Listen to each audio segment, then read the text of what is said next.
Well done to him. Interesting Jim and I were talking about it. Adam Sard, who finished third, he hasn't signed at the Bombers yet, has he?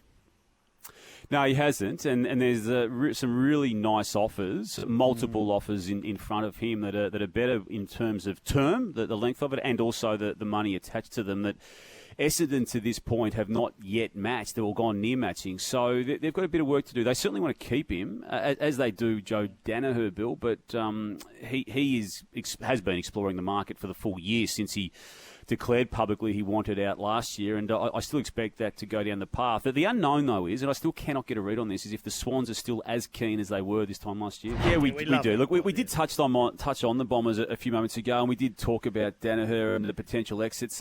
They've got a lot of work to do to fix morale at that place. They didn't hub well, certainly in the latter stages of it, and I think if I was to put a box trifecta of teams that didn't hub well in the end, I'd box them up in Essendon, GWS and North Melbourne sequence. I think all those three clubs really fell away badly and were not helped by those living arrangements and losing matches of football in that period. So there's a bit of damage done. Cale Hooker, who is contracted and as we know has been such a staunch Bomber now his entire career, he will, if he gets an offer, have a look at it because he doesn't feel he's being as respected as he once was at that footy club. Michael Hurley's had a few issues, but he is so red and black, Jim, that he won't leave. He's contracted as well. But again, he hasn't been as happy as he has been over the journey. And yeah, for their sake, the fact that the season is now over is a good thing. We'll go on to the GWS team. We saw Aidan Cole leave on this. Yes, Bill? Oh, Danaher, has he been told that he's got to make a decision by tomorrow at 12 o'clock? Is that right?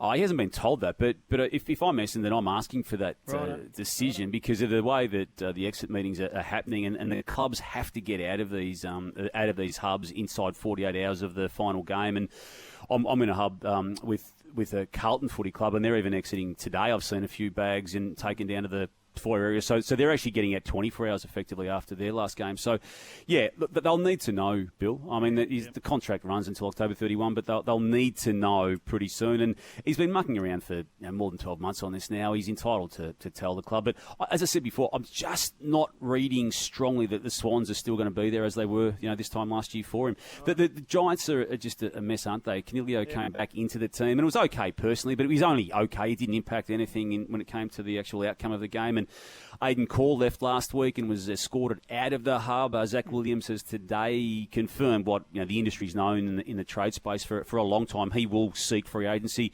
Carlton, I think, will be his home of choice, Bill. North Melbourne's been interested in him as well, but Carlton has put a nice offer to him, and I think that's where that will play out. And they've got no ruckman of note right now, given that Big Sauce Jacobs is finished, as has Big Shane Mumford. So they're going to need to go into the trade period, Jim, with a ruck goal to come out of it. And as we know, they're not easy to get, and they're harder to identify at times as well.